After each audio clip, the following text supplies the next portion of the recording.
তিনটি কারণ যদি আপনার মধ্যে থাকে, আপনার পরিবারের কোনো সদস্যের মধ্যে থাকে, তাহলে আল্লাহ তাআলা আপনার পরিবার থেকে বরকত উঠিয়ে নেয়। পরিবার থেকে কি নেয়?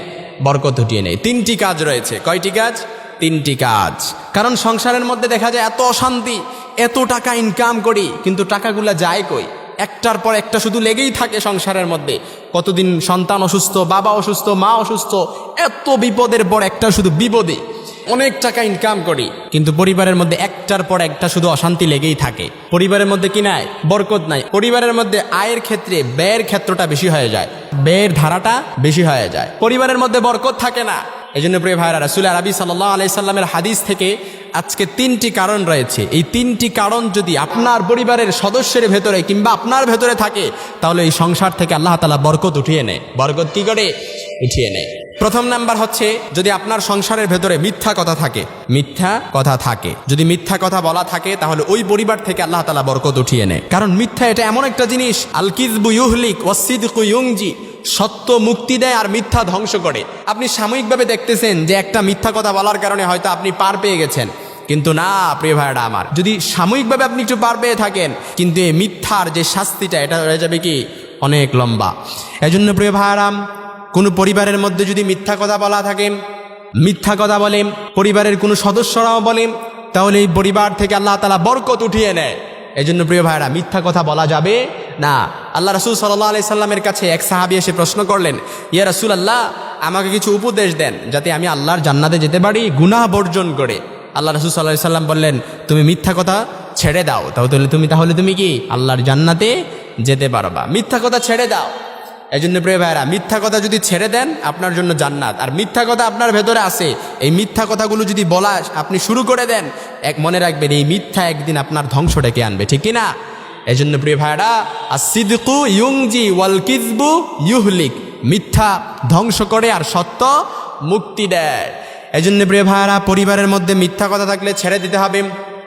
দ্বিতীয় নাম্বার যে কাজটা, সেটা হচ্ছে নেয়ামতের সাথে বেয়াদবি করা যাবে না, নেয়ামতের অসক্রিয়া করা যাবে না। এরকম আমরা অনেক আছি যে নেয়ামতের সাথে বেয়াদবি করি। আল্লাহ যখন কোনো নেয়ামত দেয়, এই নেয়ামতের নাফরমানি করি, শুকরিয়া আদায় করতে জানি না, বরং আরো কি করি? অশুকরিয়া জ্ঞাপন করি, যে আল্লাহ আমারে এটা দিল কেন, ওইটা দিতে পারলো না কেন, ও এটা পেয়ে গেল, আমি এটা পাইতে পারলাম না কেন। এরকম আছে না? কথা বলেন, আছে আছে আছে। এই জন্য প্রিয় ভাইরা, সাবধান, নেয়ামতের অশুকরিয়া আদায় করা যাবে না। কারণ যে ব্যক্তি নেয়ামতের অশুকরিয়া আদায় করে, নেয়ামতের সাথে গাদ্দারি করে, নেয়ামতের সাথে বেঈমানি করে, নেয়ামতের সাথে বেয়াদবি করে, আল্লাহ তাআলা তাকে কখনো নেয়ামত দেয় না, বরঞ্চ ওই নেয়ামত তার কাছ থেকে আর উঠিয়ে নেয়, ঠিক কিনা? এই জন্য প্রিয় ভাইরা, সাবধান, নেয়ামতের সাথে বেয়াদবি করা যাবে না। আল্লাহ তাআলার কোরআন বলছে, লা ইন শাকারতুম লাযীদান্নাকুম ওয়া লা ইন কাফারতুম ইন্না আযাবি লাশাদীদ। যে ব্যক্তি আমার শুকরিয়া, আমার নেয়ামতের শুকরিয়া আদায় করে, আমি তাকে নেয়ামতে আরো বাড়িয়ে দেই, আরো নেয়ামতকে আরো বৃদ্ধি করে দেই। আর যে ব্যক্তি আমার নেয়ামতের সাথে গাদ্দারি করবে, আমার নেয়ামতের সাথে নাফরমানি করবে, আমি তার নেয়ামতকে সংকুচিত করে দেই। কি করে দেই? সংকুচিত করে দেই। এজন্য প্রিয় ভাইরা, সাবধান, নেয়ামতের সাথে গাদ্দারি করা যাবে না, নেয়ামতের সাথে বেয়াদবি করা যাবে না। আমরা এমন অনেকে আছি যে অনেক সময় মরুভূমিতে গিয়ে, যারা সৌদি আরবে থাকে ওরা জানে যে পানির কত কষ্ট। মরুভূমিতে, বিরাট মরুভূমি, অনেক সময় পানি পাওয়া যায় না, পানি পাওয়া যায় না। জঙ্গলে, আফ্রিকান মরুভূমি জঙ্গলে যে পানি পাওয়া যায় না, কিন্তু আমরা যে পানি পাইতেছি, আমরা এটারও নেয়ামতের শুকরিয়া আদায় করি না। কিভাবে বেয়াদবি করতেছি, কিভাবে নেয়ামতের সাথে গাদ্দারি করতেছি।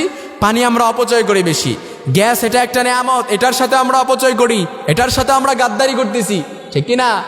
এজন্য প্রিয় ভাইরা, আল্লাহ তাআলা যত রিজিক দিয়েছেন, এই রিজিকের সাথে যদি আপনি নাফরমানি করেন, বেয়াদবি করেন, গাদ্দারি করেন, এই রিজিক, এই নিয়ামত আপনার পরিবার থেকে আল্লাহ তাআলা আস্তে আস্তে উঠিয়ে নেয়।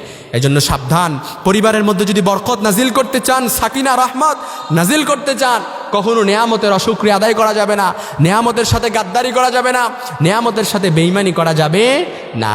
তৃতীয় নাম্বার, সংসারের মধ্যে বরকত উঠে যাওয়ার তৃতীয় নাম্বার যে কারণ, সংসারের মধ্য থেকে রহমত উঠে যাওয়ার তৃতীয় নাম্বার কারণ হচ্ছে সংসারের মধ্যে নামাজ না থাকলে। যে পরিবারের মধ্যে নামাজ নাই, ওই পরিবার থেকে বরকত উঠে যায়, আল্লাহ তাআলা বরকত উঠিয়ে নেয়। কারণ নামাজ এটা এমন একটা মাধ্যম যে 5 ওয়াক্ত নামাজ কোনো পরিবারের মধ্যে যদি নিয়মিত থাকে, সে টাকা কম করতেছে, রুজি রোজগার কম আয় করতেছে, কিন্তু তার সংসারের মধ্যে বরকত থাকে, ঠিক কি না? এই জন্য প্রিয় ভাইরা আমার, যে পরিবারের মধ্যে 5 ওয়াক্ত নামাজ আছে, ওই পরিবারের মধ্যে বরকত আছে। যে পরিবারের সন্তানরা সন্তান সন্ততি সবাই নামাজ পড়ে ওই পরিবারের মধ্যে রহমত আছে। যেই পরিবারের মধ্যে পরিবারের প্রত্যেকটা সন্তান সন্ততি প্রত্যেকটা সদস্য 5 ওয়াক্ত নামাজ পড়ে ওই পরিবারের মধ্যে আল্লাহর রহমত, আল্লাহর নেয়ামত, আল্লাহর বরকত নাজিল হয়। সুবহানাল্লাহ পড়েন।